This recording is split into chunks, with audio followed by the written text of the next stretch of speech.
everyone, for this video we'll be reviewing the Random Booster Volume 23 with the prize bay, which is Hollow Deathscyther. So Hollow Deathscyther is a really cool bay. So similar to Diabolos, Delta owns Diabolos, Daigo owns Deathscyther, but it's only in the manga, so that's why you don't see Daigo's render on the box. You would normally, and yeah, it's B-176 as well. There's a lot of bays in the booster. How this works, right, for a random booster, if you don't know, it's a 1 in 8. Well, it's not really 1 in 8, but it's 1 in 8 when you get it. How they advertise, basically, you just get one of the random bays, prize bay, other cool stuff. Let's zoom out so you can see top of the box and everything. They show the stats of Deathscyther, and then they show the other bays. So if you want to complete Deathscyther, let's say you don't pull the prize bay. Okay, you can still kind of make Deathscyther. You need to pull Curse Deathscyther to get the chip. You need Abyss Longinus for 4A. And then after you need Hollow Valkyrie to get the Hollow Ring. So you need 3 bays, I believe, to complete it. And oh, also you need Archer Hercules, right, for the axe frame. But yeah, we're going to take a look part by part. But before we do that, leave a like, leave a comment, and tell me some videos you want to see. If they're unique, I'll give you a shout out and I'll do a video. This is the combo list that they have. TT never makes good combos. I'm more excited for the next month, which looks pretty interesting. Leave comments for what you think it is. I'm going with Wyvern. With that being said, let us now move on. Going over to the part by part, we have our Deathscyther chip. Now this, I gotta say, is a very nice design for Deathscyther. I think it really looks awesome, man. And the sparking chip core is very weird for it. It's kind of like a very, I don't know, what would you say? Would you say like a navy blue? Like what's like the darkest shade of blue you would call it? Yeah, maybe. Like a navy blue, like a really, but like saturated and kind of a little bit down. Let's get a side view of the chip just to show it off. So there you go. I don't really think there's anything unique about the chip. Like there's no modifications or something. It's just like a regular chip. I guess if you want to see it like that. There we go. So yeah, again, that is the Deathscyther chip. So just to show it. Anyways, just to get a little bit of a closer look, just show it off. Show the nice little chip. Where I'm gonna get to the next part, which I'm gonna move right now, which is our new ring, which is hollow. Hello. So it's so cool. So there's metal on this side underneath it, and there's metal on top on the Scythe. So it looks so cool, man. It looks so cool. And I believe this is now our heaviest ring, or at least for rights, not counting the limit breaks, obviously. And it's gonna be interesting. You know, weight is not everything. Keep that in mind. Weight is not everything. So I believe the idea with it is supposed to have like an eccentric center of gravity, because, well, actually, hold on, let me flip this. Also, the ring does not raise from what I was able to see. Like, after I go through the chassis, I'll explain it. Let's just see a side view here. So just a little side view, you can see the metal there. It's really cool. It's really cool how they did it. I don't know how good it's gonna be, but still. Moving on, we have got our new chassis, which is an attack chassis, which is 4A. So showing a top view of the camera. So 4A is our first ever single attack chassis. We had 1D, we had 1S, and then after we have 4A. So this is a single chassis, which is really interesting. So how it's basically supposed to work, which the top view gives a perfect idea. One side is supposed to be heavier than the other, I guess, or the left and right side differ quite a bit. So that's the idea with you know, the chassis, which I think is pretty cool. Now just to show a side view of it, just gonna move it there. Let's actually show the teeth of it. So these are what the teeth look like. That's actually perfect. Actually, you want to know what? I can just put the chip like that to show it off. So this is an LR chassis. So you can see that it doesn't really raise it, I would say. Let's make sure it's on properly. Well, it's not the chassis, actually. It's with the ring. Hold on. Yeah, let me get it on the Deathscyther ring. So we're just going to combine it. Yeah, there you go. Sorry, that's what I meant to do. Yeah, still... looks perfectly fine, meaning when you're locking it, it's not going to be the issue with glide where it's going to be easy to slide. I don't think it should be anyways. If the comments disagree, feel free to disagree. But moving on to the next part, which is unfortunate, it is the disc. The disc is 12. No, TT, what are you doing? What are you doing, TT? Is it at least a 4-star 12? It means nothing. It's 1 star. It's no 2 stars. All right, all right. Moving on to a more exciting part, it's our new frame, which is called Axe. Now, why it's called Axe, I'm a little bit confused with. Axe sounds like a Spriggan frame name, not really a Deathscyther name. But the basic idea with Axe is, as I'm going to actually line it on top with, it is supposed to basically be kind of like Vortex, but let's get on the side view. There you go. It's supposed to be like Vortex, but more thick. So it's basically a thicker version of Vortex, which is cool. It's cool in a way. Technically, you could call it Vortex Dash, since it's kind of like an improvement over the original frame. Moving over to the last part, which I could care less about, it is another high driver. Now, I would have wanted High Accel Dash, because I could have done that purple and it would have looked really nice. It was a High Accel, I'm pretty sure. It's you know, it's whatever. So if you don't know what a high driver is like a normal driver, except it is a taller version. Now, here, so a little side by side, you can tell, taller version. It's interesting, I guess. So what we're gonna do now, okay, we got the chip, which is about 3.13 grams. It's a decent weight for a chip.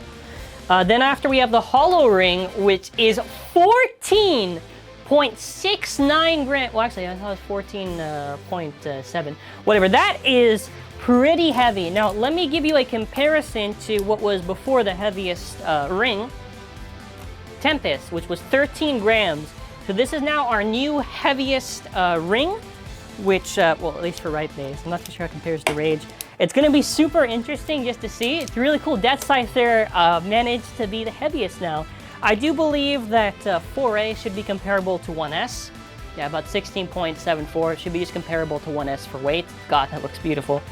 12.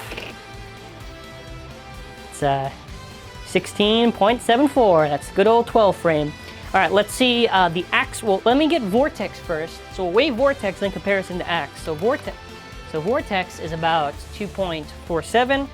Then Axe, about 3.54.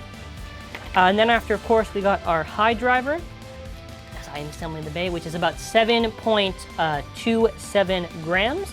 And then after, if we want to see it in comparison to, like, I don't know, regular Accel, I guess. There you go. So what we're going to be doing now is I'm going to be assembling the Deathscyther. We're going to see with all the parts together, all the parts, how heavy is it. So hollow Deathscyther completed. Let's see how much it weighs. 62.08 grams. I do believe you can make the heaviest combination with this Deathscyther for the reason of the parts. So before we move on to a test launch or whatever, I figured let's just get the older Deathscythers and let's do a little side. Ooh, that looks so cool. Get the shine off. There's a small one. That looks awesome, man. Look, the Deathscythers evolved. It's so cool to have Deathscyther back again. That's really awesome. Yeah, there hasn't been that many. There really has not been that many. So, yeah, they skipped Show Z, they skipped GT. Yeah, TJ, sorry, you're right. Almost, yeah.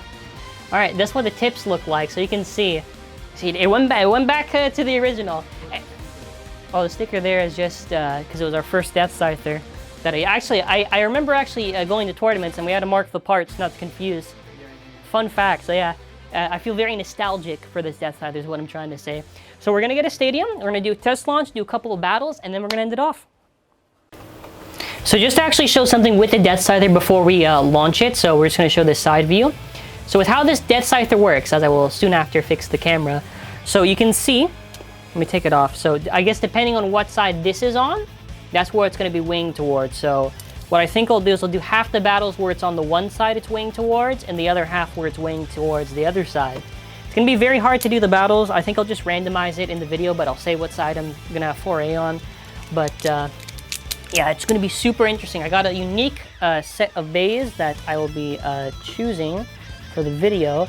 So let's get started. I think it makes some sense. Why don't we go up against a stamina type bay like Mirage and we see how it does.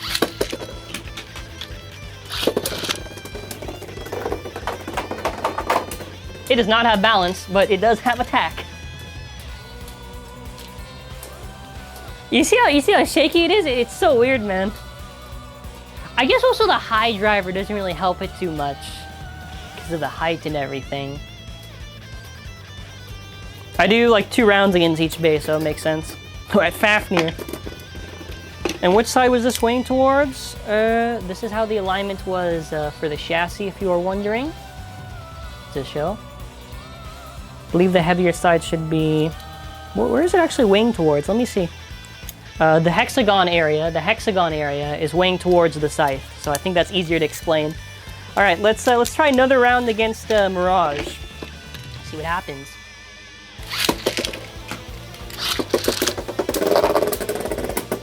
Oh my God, the jumps!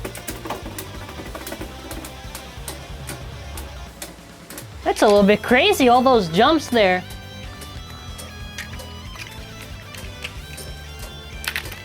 Okay, it's still kind of hitting kind of hard, I'm not gonna lie. All right, next up, let's do Glide Ragnarok. This is gonna be fun. Let's just a little bit out. There you go. Let's try Glide, man. Oh! Burst finish by Deathscyther. It kind of just bounced around and hit Glide, 1-hit KO. Okay, for our next one, let's have Infinite Achilles attack.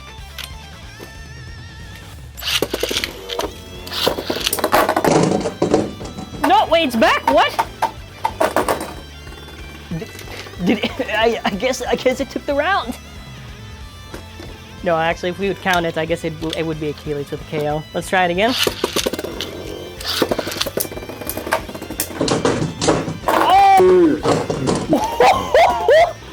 Did you see that jump? Yo, I'm liking this bay. I'm liking it quite a bit. Yo. All right, now let's make the hexagon side a 4A.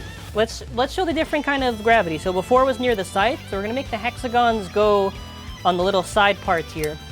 And we're gonna go up against, I've got Rage, Brave, and World. I think those are 3 nice bays to go up against. First opponent is Rage. Oh! First round goes to Rage. We'll do a second round, see if we can keep up. I do think this might be able to compete with Rage. I think, not 100%. Oh, big hits! Hello! No! One more. Run it back. One more. Come on, Rage is a... Dude, it knocked out my frame. What? Yo, Rage is kind of taking a little bit too far now. All right, let's try one more time. Oh, it's back! It's back! Come on, revenge! All right. Let's try some of the other the bays. Let's try Brave Valkyrie. This will be fun.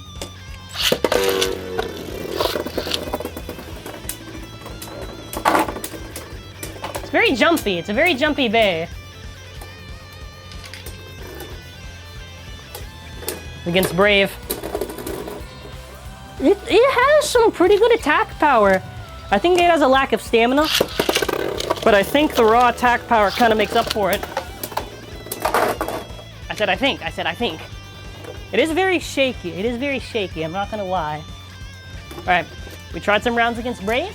Let's end off with World. This is World Spriggan, right? And Lucifer to end off. Yes, that was the mystery bay at the end. Let's see. Can it beat World or? So I am noticing that it has a, so obviously we need to try a lot of combinations, but I think that once you get the right combination, that attack power is going to really help it. Because don't forget, 12 is like a really bad disc. Ah! It jumped out. Okay, we're going to try it against Lucifer, and we're going to destroy it in that round.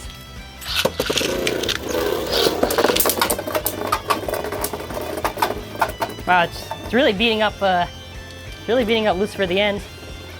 Huh. I've not seen Deathscyther Burst yet. I wonder. All right, well, beat up Lucifer. You wanna know what? Why not make it spicy? Then the Hyperion Burn.